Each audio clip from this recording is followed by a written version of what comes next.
My name is Tonya Byrd. I'm with the Communication Committee, and I have... Hi, my name is Brad Mock. I'm your Government Affairs Director for the Georgia Association of Realtors. So, Brad, I have some questions for you about how you are involved with RPAC and how that affects realtors and homeowners' rights. So let's start with homeowners and property rights. How have you impacted property rights in protecting it from maybe different governments wanting to make a change to a law? Yeah, absolutely. So, great question, and there's a statewide perspective on that that's also very local.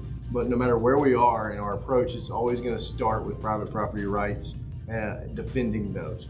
Right? We'll never get down to why we need license law or how to protect your business if we don't protect private property rights in that transaction. You know, this country is very different than others because of our ability to transfer property, and our state is very different than others because of our ability to transfer property for highest and best use.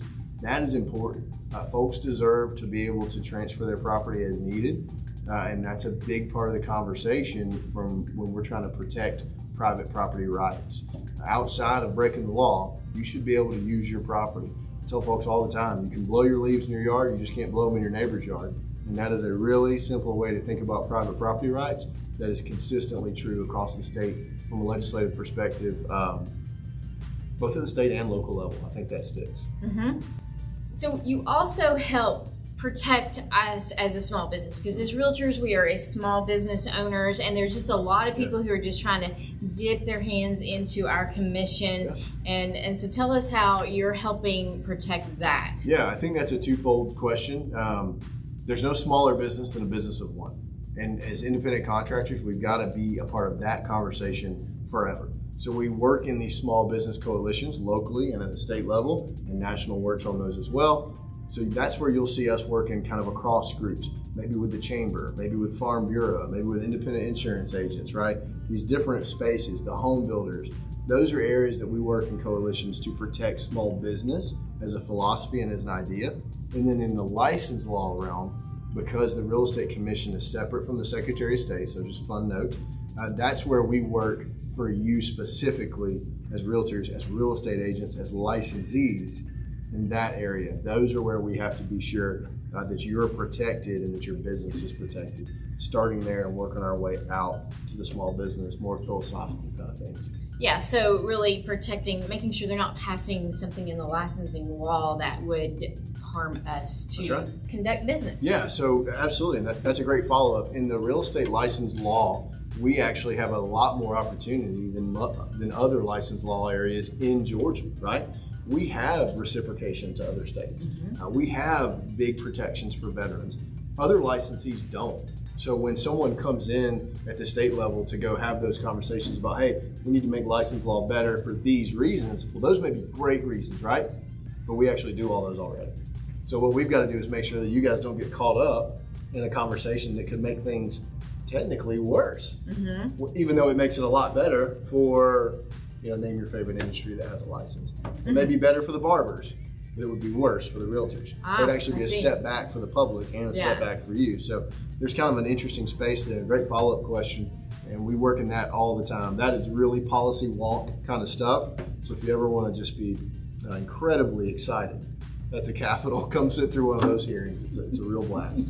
So let's talk a little bit about how you're helping us at the local level.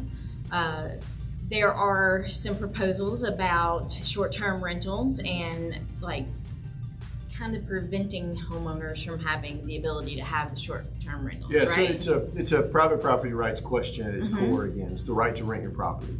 It happens to be for less than 30 days. So a few fun facts, right? The word short-term rental, they don't exist in Georgia code. That's a word that we use just as common folk, but it's not in there. Residential rental agreement is, and that's an agreement for 30 days or more. And then folks are familiar with not paying taxes for a rental less than 14 days, but that's a federal law. It doesn't have anything to do with state law. So there's a lot of different moving parts there. In Georgia, we also don't allow the registration of rental properties.